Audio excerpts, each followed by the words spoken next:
Hi, I'm Matt from HockeyReviews.ca, and this is the Brian's GNetik IV or 4 comparison video to the Brian's Optik blocker.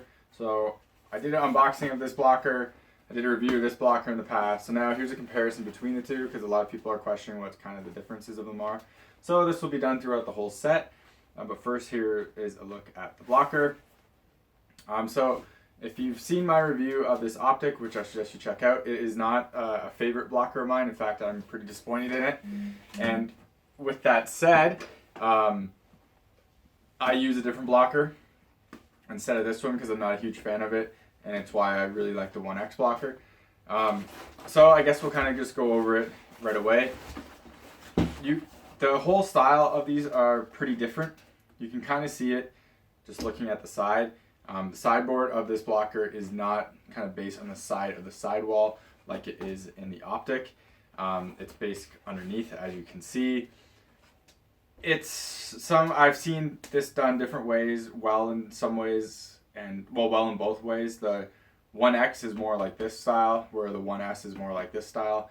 So it's just kind of a personal preference, is how things are kind of put together.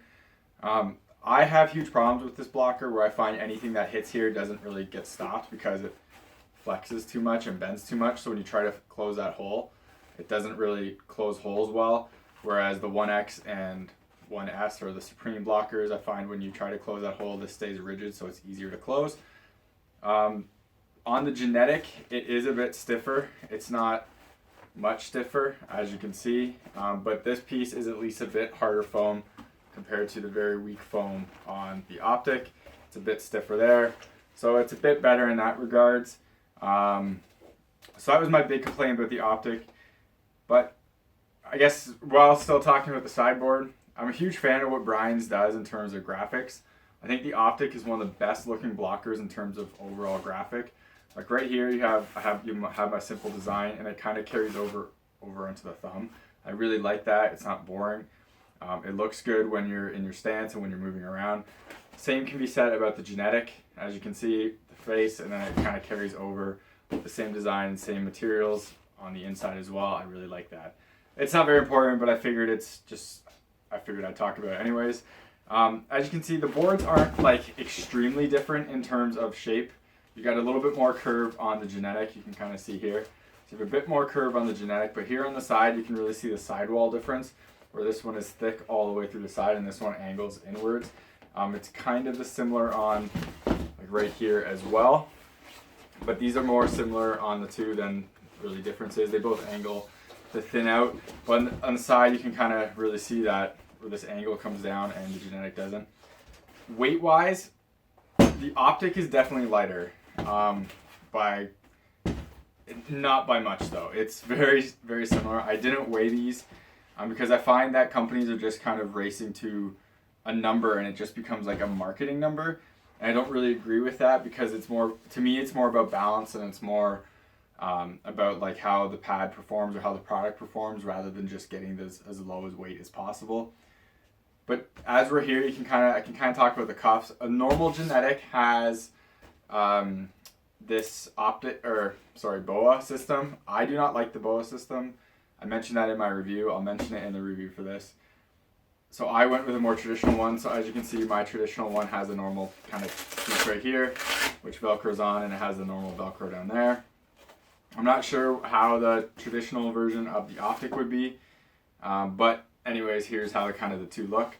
The index fingers are, the fingertip protection is pretty similar. It's slightly different, as you can see, coverage here, but it's fairly similar all the way around. Again, you got two pieces right here, so it's pretty similar in that regards, except this one is adjustable where this one is not. There's no Velcro in here to tighten or loosen that. It's also adjustable on the Optik on the index finger, where it is not on the GNetik. There's no adjustable piece here. A little disappointing from my thoughts, just because I do like that adjustability, but it's not a huge deal. I never really found I adjusted or made any changes like that. The palms are also different in the sense that this has a sure grip on the base, and this is just a gray Nash. I'm not honestly a huge fan of Brian's palms. I think other companies do it a little, like have more softer versions or just more comfortable ones. They're not bad, but they're not super duper amazing or anything like that. So I'm not really I don't really care that much, to be honest. It's just what it is.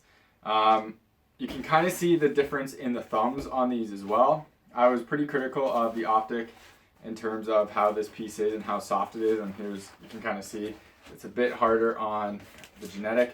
I was critical of the thumb as well, because the thumb is just kind of a separate piece that totally moves. Makes it flexible, but it doesn't really give you a ton of protection. And then it has this pillow that's removable that people complained about. It's supposed to make the side wall kind of stick out more, but I still find it too soft to really do much. That pillow is not here, but there is a piece of Velcro here, so you can actually put that pillow in there if you wanted to. I think that gives you a decent idea of the side, like the difference in the sidewall. It was one of my big complaints about the Optiks. It's slightly better on the GNetik, but I really wish they went back to the heritage style. Actually, if I flip to this view, you can see how thin this material is on both of these gloves. On the heritage, this was much thicker, and actually on the GNetik IV, this was much thicker as well, and it had some Primo on it. I wish they went back to that style, because that was a really solid sideboard, and it was closer to what my favorite blockers, like the both Bauer ones, are right now. So I thought that was nicer in that regards to how the sidewalls were, but I guess it is what it is. Onto the cuffs, you can see how flared open the Optik cuff is. It kind of looks silly in my opinion. It worked well though, I never had any issues with it. GNetik cuff is obviously more streamlined. It has kind of, both the gloves you can see have their kind of unique features with the mesh here and then their mesh here on the GNetik. I had no issues with this getting in the way or anything. It's pretty comfortable. It's kind of what it is. There's not much to say there. Where the fingers are, this one's a little bit lower on the board, I feel. You know what? They honestly feel extremely similar to me in terms of like hand position. They might be a little bit different, but like honestly, it's hard for me to really tell. I was pretty easy going back and forth in terms of like where they're placed on the, like where you feel the blocker is placed. I didn't really have a ton of issues. They're both made with Brian's e-foam technology. I don't know exactly what that means, but it's on all their equipment right here. So index finger protection is solid on both. It moves well with the glove, Brian's gloves, and I think they do a pretty good job of it. I never had any issues. I don't think it's like the CCM, some CCM ones I had definitely covered a bit more, but again, I never had any issues with the Brian's where I have in other companies, so that's not a bad thing there. I think that's about it for like the actual aesthetics of it. There is a nylon binding on the thumb of the GNetik where there isn't on the Optik. It's just there's no binding, so it's just the nylon. That can be a wear point for sticks. We'll see what happens in the future.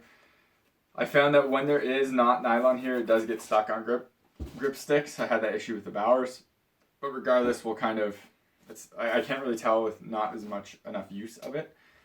So the big thing, I guess the next part of these is how like much rebounds they give. That was one of my complaints about the Optik, is I found it didn't give off hard enough rebounds or hot enough rebounds, and they kind of just go in the middle. That's pretty similar for the GNetik. I feel like it's a bit harder than the Optik is, but it's not much. I know you can order like a piece of plastic in there, I think, to make it more like lively. I think it should be stock. I'm not sure if there is a plastic layer on top of the foam here.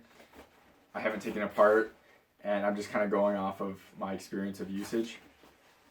The GNetik isn't a bad blocker, where I legitimately think the Optik is a pretty bad blocker, but it's not the best blocker there is. I'm still using this for a bit just because, one, it looks great with my set, but I don't mind it that much, and I'm still getting used to it a little bit just so I can form my like review and opinions totally on it. But I think I will switch back to my 1S once I do that. It's a shame because this thing looks amazing, but that is what it is. I think that kind of sums it up for my blocker comparison. I think the GNetik is definitely the blocker to get if you're ordering a set from Brian's, or try to get one of the older heritage styles. I really think the Optik leaves a lot to be desired, and the GNetik leaves a bit to be desired, but is a bit better than what the Optik is. I think Brian's, with what they do for pads and what they do for gloves and how they're both, like, I'm really impressed with both those pieces. I find it kind of surprising that something as simple as a blocker disappoints me as much, but it kind of does, and I guess that's kind of all there is to it. But that is the comparison between the two Brian's Optik, Brian's GNetik IV or IV. Hopefully it was helpful. If you have any questions, let me know. Remember, I hate to say this, remember to subscribe to me on YouTube, follow me on Twitter, Instagram. The links are in the description. Just helps me get gear so I can do reviews and talk about different pieces like this. Yeah, and also if you ever make a decision or don't make a purchasing decision because of one of my videos, please reach out to the company on social media. Helps me get some exposure again so I can kind of do more stuff like this. So that's about it. Thank you very much for watching, and be sure to check out the glove comparison and the pad comparison. That should be at the end of this video. Take it easy.